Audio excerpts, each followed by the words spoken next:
Eto na nga. At ayan na nga. Yan. Yan.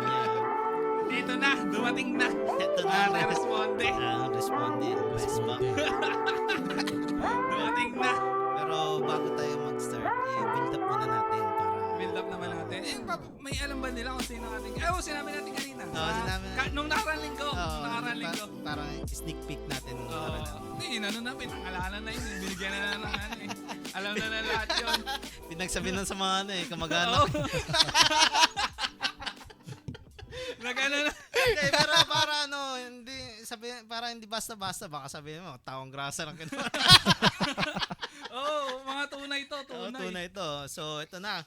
Handa na ba kayo? Kasi ngayong episode ay hindi lang basta-bastang guest na makakasama natin. Siya ang tinaguriang Mr. Happy Man. At hindi lang sa kanyang ngiti, kundi dahil sa saya at good vibes na dala niya, saan man siya magpunta. Isang happily married man sa kanyang magandang asawang si Regine at proud loving father sa kanyang cute daughter na si Gia. Kung family goals ang pag-uusapan, panalo na agad. Sa professional side naman, siya isang legal partner sa isang blue chip company. Ibig sabihin, bigatin ng respetadong sa corporate world. Pero teka, hindi lang pang seryoso. Kasi noong 2016, siya naging Passoa basketball captain at noong 2013 naman, siyang kinonro ng Mr. Passoa. Kaya naman, all-around achiever talaga. At ngayon, dadali niya ang kanyang kwento, wisdom, at syempre ang kanyang signature positivity dito sa Jimmy's World Podcast. Mga kaibigan, let's welcome the one and only Jefferson Peralta.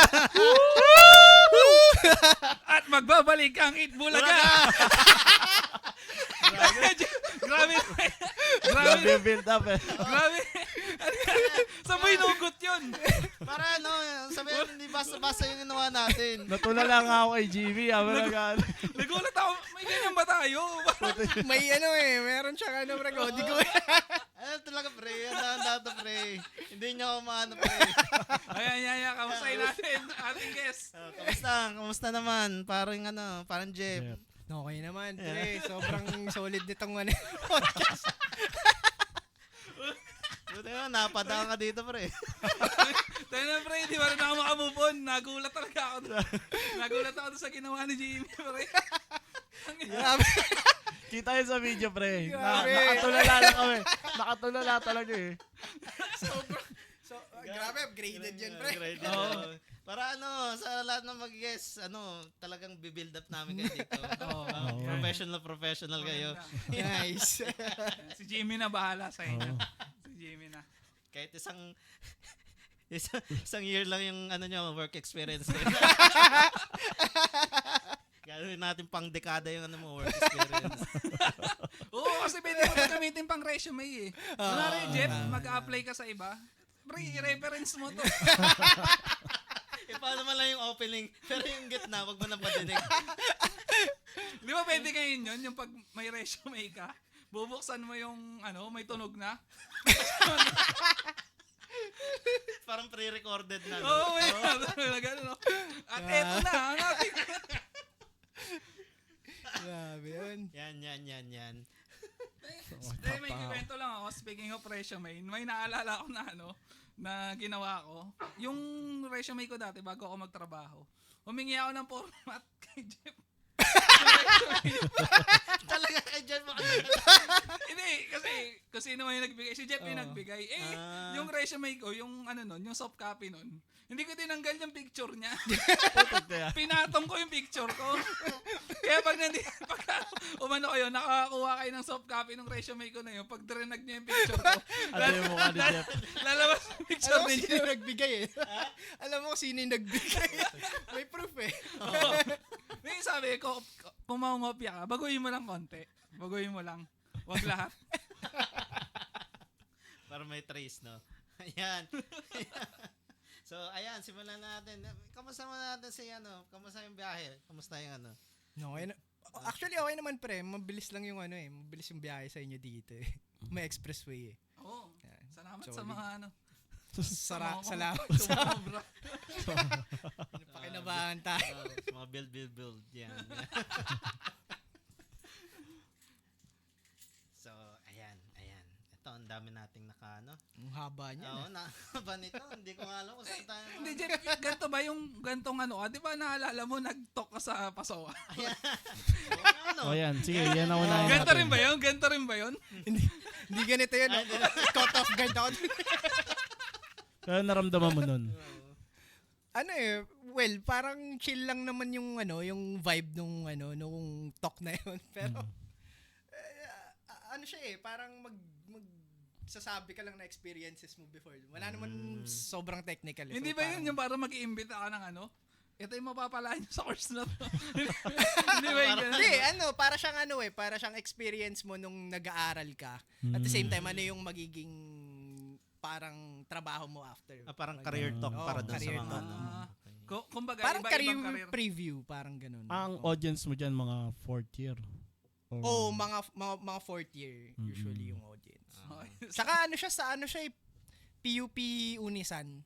Si Sir Marquez okay, lang si din Sir yung Marquez. sa akin nag-tap sa akin doon eh.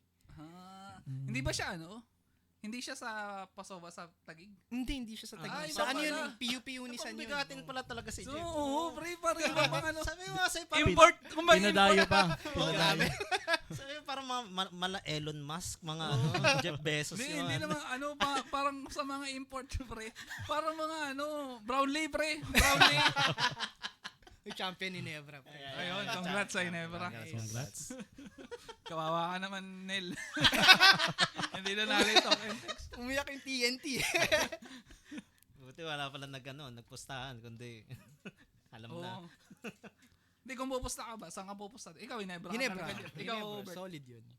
Kasi may Magnolia pa ba? Hindi na ako nakakanood ng PBA. Talk and text at saka Inebra lang naglalaban, pupusta ka sa Magnolia. So yan. So, yung palang experience mo doon. Kamusta yung experience mo doon? Sa pagtotok sa First time mo yun, di ba? First time. Siya pre, parang may halong din, may halong kaba at the same time. Ano ba yung matututunan sa akin ng mga audience ko? Parang yun din yung yung parang factor na iniisip ko nun eh. Ano ba yung kailangan ko sabihin sa kanila? Office ad din yung mga Pre, Oh, din, ah, same talaga. course natin. Mga may steno rin sila. May steno din sila. Gusto ko sana ikwento yung experience ko kasi baka wala na magtuloy eh. Hindi, maganda naman eh. Kasi kahit hindi ka kagalingan sa steno, may iba pang May iba pa. May iba pang pwedeng puntahan. Marami kang pwedeng pasukan Oo. talaga. Di pa end of the road kapag ka Oo. bumagsak ka. Kasi ganun din nakala namin dati. Parang, pre, matatrabaho ba tayo makukuha dito? Kahit ng first year, no? Parang hirap isipin eh. Nung first year niya parang niisip ko, ano ba to? Tututunan ko ba to? Parang alien sa akin to eh. Oo, pero Diba? kakaiba talaga siya. Iba talaga siya eh. Parang, Panibagong language, parang kakaiba, no? tsaka isipin mo, elementary pa lang ako tamad ako magsulat. Pre. Sulati ka na mabilis. Ang hirap eh. Pero ang maganda lang sa steno kasi, skill-based siya eh. So, Oo. practice mo talaga siya. Oo. Hindi ka ganun kagaling. Pero, tama. kuha mo yung pinaka-basic. Tsaka shoutout din kay Ma'am Tats dyan. Hindi Oo. dahil kay Ma'am Tats, di ba, pre? Wala na, sira na tayo, pre. Kasi pag binagsak mo na pa lang, pre, bagsak na dapat ako. Pero naka-4 na taon, no? Ilang remedial tayo doon, di ba? Talaga. Grabe, solid yun. Solid. Salamat. Hindi tayo sinukuhan. Oo, hindi tayo sinukuhan. Yun talaga. Thank you. Kuwarang prof. Yan. Yun ang maganda. Oo. Dahil saan ba yung Unisan? Ano ba yan? Quezon province ata yun, pre. Bumiyahe ka pa Hindi ako bumiyahe doon online. Online lang. wala. Kala ko bumiyahe ka pa, pre. Hindi, ganun siya kalupit. Online lang Online, pala. online. Puminuntahan Pero niya. bumiyahe. Pinuntahan niya. Sabi ni Sir Marquez, ba't andito ka? Online lang. Ayos din pala, no? May mga ka doon? May mga napulot ka rin doon? Na aral? Aral. Siguro actually nag-share lang kasi ako ng na experience ko dun eh. Wala sila technically shinare sa akin na na something eh. Pero siguro based naman dun sa expressions ng mga nandun. Mukha namang mukha namang meron silang Parang Parang bumalik ka sa pagka-college nung nag-talk ka nun? Kasi Oo, parang mag-ano ulit magre-report ka ulit. parang na-refresh din ako nun kasi ano yun eh. May ano rin eh, parang i-flashback mo rin dun kung ano yung experiences mo before tapos yung i-share mo sa kanila. Siyempre kailangan mo rin i-share kung ano yung mga meaty if ever, 'di ba? Parang ano yung possible na makuhanan nila ng inspiration, 'di ba? Kasi actually lahat yung experiences natin hindi naman siya unique 'di ba? Parang common din siya na nahihirapan din yung ibang mga estudyante doon. So Nag-review ka nun. hindi na. Ano yun? On the spot. Classic. Wala. Wala review. Wala nang chance din eh. Kasi di ba nag-work ako nun. So busy rin sa work. Wala akong time para mag-prepare ng slide sa kanila. So, Talagang mukha wala yun. No, on the spot. Ito si Jeff. Bahala na ako magkamali. Sinabi mo yung mga OJT mo dun. Hindi ko sinabi yung mga OJT. Legendary moments. Hindi ko na sinabi. Alam nyo kasi, yung sa OJT, kwentuhang OJT, inggit na inggit kami dati kila Jeff. Yeah. Yan. Tayo na sila lang yung OJT sa amin, na meron silang allowance. Yun. Grabe. Kami wala. Tayo na. Paano nyo nakuha yun, Jeff? Paano nyo nakuha yun? Ano yun, ni-refer sa akin yun nung di ko maalala kung galing ba kay Janelle yun or galing kay kakilala ni Papa. Pero siya tawag dito, alam ko ni-refer siya sa amin eh. Tapos yun, nag-submit kami ng resume. Sakto nun, kumukuha sila ng OJT. Ang problem nun, hindi naman namin alam kung ano yung magiging perks namin doon. Pero nagulat kami nung kinausap namin. Meron kaming allowance. Magkano? 250 ata yun per day. 250 per Per day. day? 250 per day. Tayo na sa construction nun eh. Parang 300. 250 per day yun na Fourth year tayo. 250 per day na papasok ka sa kanila. Pero hindi naman tayo everyday nagre-report. Ayun Diba? lang. Oh. So, nakakailang pasok kayo sa JT. isang linggo? Ano ba yung reporting day ulit natin? Parang twice di ba? Twice or thrice? Parang kami, twice ata yung namin, yung naging reporting day namin doon. So, 500 per week. Oo. Sa isang buwan. Naiipon nga namin yun. Tapos 2,000. 2,000. Yung pandota namin doon. Paldo no? Yeah, hindi yung namin eh. Kaya pala ganado mag-Dota si Jeff. Yo. Ang lakas, no? Kaya yung barat room niya, sugod na sugod. Katas ng allowance. Church ng solid church, yung no? allowance nun. Okay na, sarap. Ikaw, James, saan ka nag-OJT nun? Sa lang din, sa malapit lang, walking distance lang. Sa inyo? Sa malapit lang din. Ikaw? Ano ba yun yung second year tayo nito no? Second year. Second Oh, year. Sa second McKinley ako Hindi, nun. law office to. Law office na ba to? Law office yun. Yung sa namin, sa Ortigas Law Office. Mga Hindi, na yun. ako nun. Kila attorney sa Eto ba yung kila Eliza before? Hindi, Hindi. ano yan eh. Ano yun? Tabakero, ayaw Oo. nga pala, tabakero. Iba yun. Okay. Kaya pa, pala, paldo-paldo, may Lani scholarship na, may Oo. ganyan pa. Oo, Tuno, yan. Jeff, tuno paldo. Yun din, isa pa yun, no? Yun sa mga Lani scholars eh. Oo. Grabe. Oo, nakakaingit yun. Oo, Pagbigay pre. ng lani, pre. May nakariban, no? Oo, Tapos may bago cellphone. Grabe. Tapos hindi tayo kilala, wala man lang paambon. Pre, the burp ka muna yan, the burp. Oh, kaya na yung fried noodles, no? Fried siomay, wala man lang pa ganun. Parang pa kanin. Sila lang nagsasamay, no? Hindi sumasama sa atin. Magkano nakukuha mo doon sa lani? Sa Lani parang, 8K pa rin, no? ano ba yun? Siyempre. Parang 5,000 lang ata yun. Per sem yan, di ba? Per Per sem. sem yun. Per sem. Per sem yun. Ilang sem yung 2 sem sa atin. Tapos kumukubra pa sila sa Pero ngayon alam ko 7.5 na ata yun or tumaas pa eh. Hindi kumukubra pa naman yan. maganda eh, no? Sa Taguig kasi Oo. may ganyan sa ano. Tsaka lahat yan ng estudyante, no? Walang... Oo. Nakukuha mo lahat yan sa'yo. O, nagre-remit ka. Nagre-remit ako sa ano ko yan, sa nanay ko Magkano yan. party yan? Kalahati yan, 50-50 yan. Yun ang maganda. Kasi Yan. Yung akin pambili ko lang ng sapatos yun every every may game eh. sapatos to si Jeff eh. Dahil nga ano eh. Speaking of sapatos, pre, sa ano natin, madalang tayo mag-cut eh. Punta tayo dyan. Para marami eh. No? Yan. Ano ka naman, gamay ka naman sa steno talaga. Ikaw na lang mag-chop-chop ng mga... Nirel to kagad eh. Pwede ko ba ano yan? Parang ano pa eh. Hindi, pre, sige, safe na to, safe place to, pre. Oo, pre. Dati din may okay lang yan. kwento. Sabihin mo lang. Kahit yung mga hinanakit.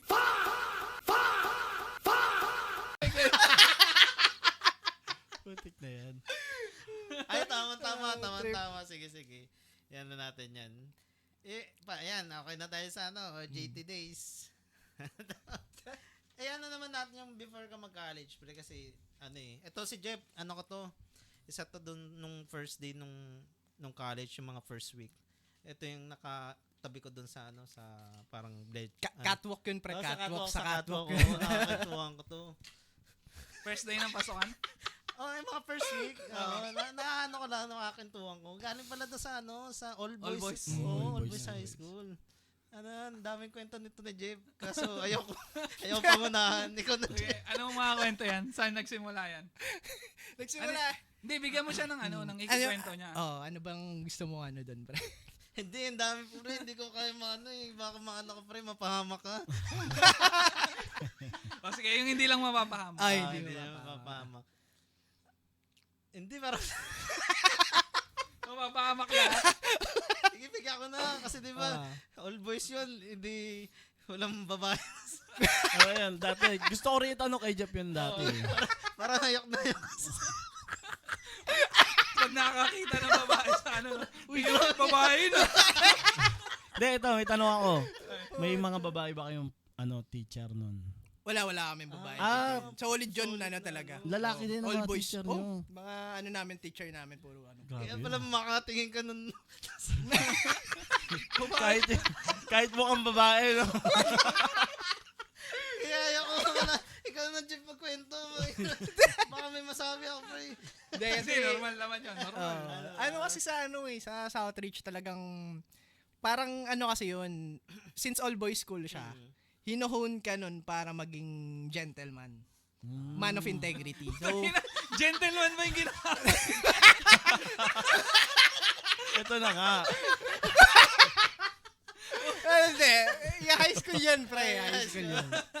High school yan. Siguro na lang siya. Kasi di ba yung college niya parang na, combine na eh. May babae na. Yun yung pre, yun yung parang nung nag-start yung nung college tayo, first day natin. Parang yun, nahirapan ako makipag-communicate dun sa sa mga kaklase nating babae kasi hindi ako sanay eh. Kumbaga, Hindi mo na practice. sa amin murahan eh. Parang, Tsaka ilang taon din kasi yan, di ba? Oo, 4 years. 4 years din kami yun. nandun Tapos eh. wala kang nakakasalamuha talaga. Oo, so medyo mahirap sa sa part namin yun, lalo na pagkagaling ka sa sa all boys school kasi nahirapan ka rin eh. Sa amin kasi pagka nung high school ako, diretsuhan eh. Walang emotions doon eh. Parang, pare-pareho kayo eh.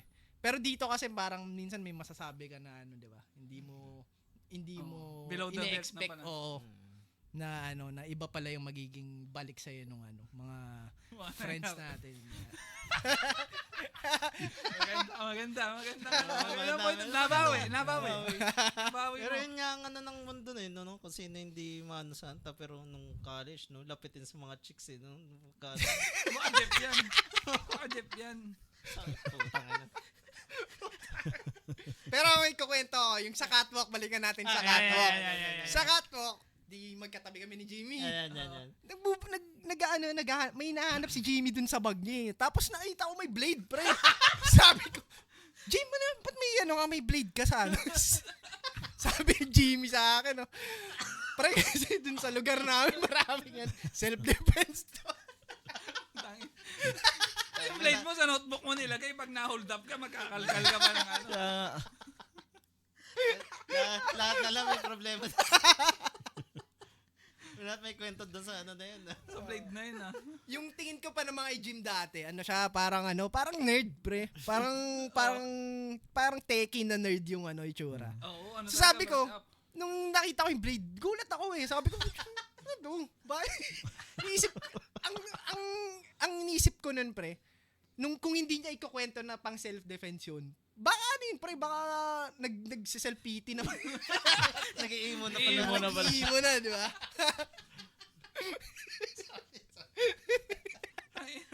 Tayo na trip. mo nun, Jim? Ba't ganun ang ano mo? Ganun ka. Next topic na natin. Pero, teka lang, Jeff. Alam mo ba ang totoong pangalan ni Jimmy? Nung una, oo pre, pero hindi, Pero kasi nakalimutan. lahat naman ng ano eh, lahat naman tayo ni isa-isa, di ba, sa no first day. Pero hindi nagsisinkin pa sa akin kung sino si Jimmy, sino si ano. Nagulat ako nung magkakasama na tayo, nagkakaroon na tayo ng mga ano, Jim! Sinong Jimmy? Tataarin ako kung sinong Jimmy. Tapos parang, ewan ko kung ikaw nagkwento nun, parang bininyagan na tong bagong pangalan, cheese. Walang yaka, Mark.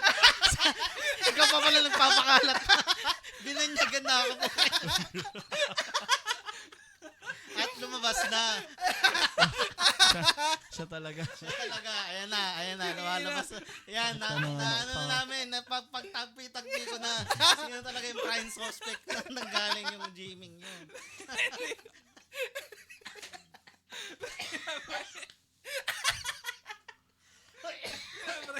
Naturo ko.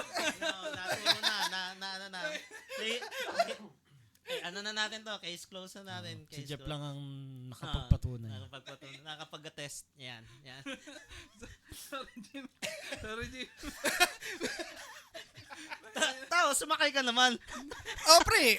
Uy, ganda rin naman pa. Pre, okay rin. Diba? Sorry, Jimmy. Ano ba kayo Jimmy. dyan? Ikaw ba may nakilala ka na ang pangalan Jimmy? Wala, pre. Wala pa rin. Jimmy Santos. Jimmy Santos lang din yung kilala ko. Nakakilala ko sa Jimmy. Jimmy Neutron. Oh. Kasi walang matinong magulang magpapangalan ng Jimmy. Putik na yan. Di ba? Tingnan mo, mga nawalang pangalan ngayon. Jimmy, Diego. Di ba wala na? Oo, pre, wala na.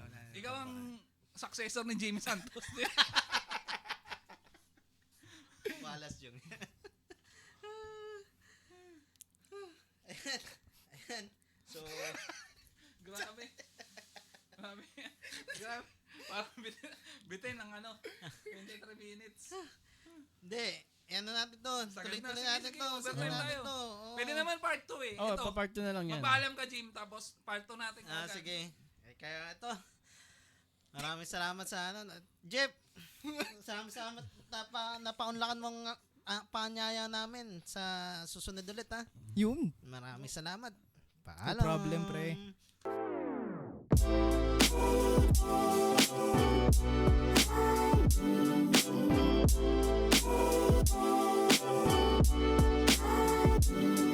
Thank you.